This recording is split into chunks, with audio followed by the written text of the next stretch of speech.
నువ్వు తింటావా? నువ్వు తింటా అంటే రెండు తెచ్చుకోవు. అక్కడ కనబడని కాడ ఇప్పుడే అంటుకుంటున్నావు. రెండు తెప్పు.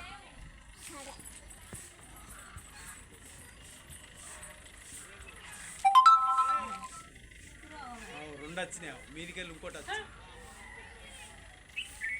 ఇక ఈ రెండు వచ్చినాయి అంటగా మూడు వచ్చినాయి, మధ్యలో ఉంటుంది మళ్ళీ. ఫస్ట్ వచ్చి ఇప్పుడు జోరగా వచ్చింది, ఇప్పుడు జోరుకు వచ్చింది. ఇంకా గాఢంటుంది అంటుంది. అంటే ఆ కట్టు వేసినప్పుడు ఆన రాదు, అది వేసినాక ఆయన అత్త చూడు మళ్ళీ వేసిండావు బాణం. ఎవరైతే విష్ణు కావాలి గట్టు కాదురా, గిటు గిటు చూడావు, గట్టు చూడు గిటిగో గట్టు చూడు. డాడీ ఏం చెప్తుంది గట్టు చూడు. నాకు ఏమొచ్చిందిరా మొగ్గురు కావు, జేజి వచ్చింది చూడు, జేజి వచ్చిందిరా